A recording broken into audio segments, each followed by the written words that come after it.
அனைவருக்கும் வணக்கம். Welcome to our channel. நம்ம sketchup அப்படின்ற ஒரு சாஃப்ட்வேரை பற்றி பார்த்துட்டு வரோம். லாஸ்ட் டைமாக நான் லைன் டூல் அப்படின்ற ஒரு டூலை பற்றி எப்படி பண்ணுறது, அதில் எப்படி ஒர்க் பண்ணுறதுன்னு சொன்னேன். இன்றைக்கி நம்ம பார்க்க போகிறது ஆஃப்செட் டூல் அப்படின்ற ஒரு கமாண்ட் இருக்குது. அது எப்படி யூஸ் பண்ணோம் அப்படின்றது தான் இந்த வீடியோவில் சொல்ல போகிறேன். இந்த வீடியோக்குள்ளே போகிறதுக்கு முன்னாடி இந்த சேனல் என்ன சப்ஸ்கிரைப் பண்ணாதவங்க சப்ஸ்கிரைப் பண்ணுங்கள். இந்த வீடியோ உங்களுக்கு பிடிச்சிருந்துச்சுன்னா லைக் பண்ணுங்கள், ஷேர் பண்ணுங்கள். வாங்க வீடியோக்குள்ளே போகலாம். அங்கே விசிபிள் ஆவர் தான் ஆஃப்செட் டூல். ஸோ இது எப்படி யூஸ் பண்ணலாம் அப்படின்றத இப்போ பார்ப்போம்.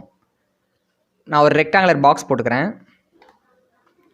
இப்போ நம்ம இதில் ஒரு பில்டிங்காக பிளான் பண்ணுறோம் அப்படின்னா இந்த சிங்கிள் ரெக்டாங்கிள் நம்மளுக்கு ஒரு வால் மாதிரி க்ரியேட் ஆகணும்.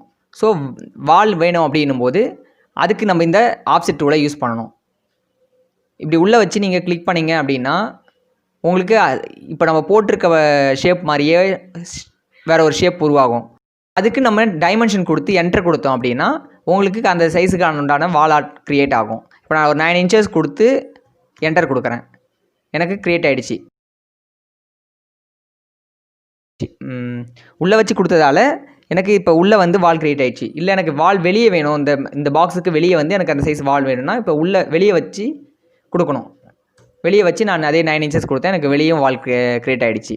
அடுத்து நம்ம பார்க்க வேண்டியது என்னென்னா, இப்போது ஜஸ்ட்டு கிளிக் பண்ணி கீழே கொண்டு வரேன் அப்படின்னா உங்களுக்கு இப்போ ஹரிசாண்டலாக நான் லென்த்து வைஸ் ஹரிசாண்டில் எனக்கு லென்த் அதிகமாக இருக்குது. ஸோ அதே ஷேப்பில் நமக்கு இந்த பாக்ஸ் வரும்.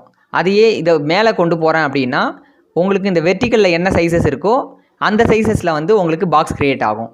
ஸோ இப்படி வச்சு நீங்கள் என்ன சைஸ் வேணுமோ அதை நீங்கள் கொடுத்துக்கலாம். இப்போ ரெக்டாங்குலர் வச்சு பார்த்தோம். அடுத்து நான் ஒரு சர்க்குலர் போடுறேன். ஸோ நீங்கள் எந்த மாதிரியான ஷேப்பையும் ஆஃப்செட் பண்ணுறதுக்கு இது யூஸ் ஆகும். இப்போ நான் சர்க்கிள் கொடுக்குறேன்.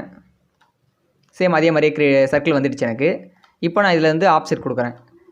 கொடுத்துட்டு உங்களுக்கு என்ன மாதிரியான டைமென்ஷன்ஸ் வேணுமோ, உள்ளே வேணுமா இருந்தால் உள்ளே அதே டைமென்ஷனை கொடுத்து நீங்கள் இன்னொரு இது ரெடி பண்ணிக்கலாம். இல்லை வெளியே வேணுமா இருந்தால் வெளியே டைமென்ஷன்ஸ் வச்சு நீங்கள் இன்னொரு ஷேப்பு இதை ரெடி பண்ணிக்கலாம். இப்போ நான் வெளியே அதே 9 inches வச்சு கொடுக்குறேன். எனக்கு அது மாதிரி ஷேப் வந்துடுச்சு பாருங்கள்.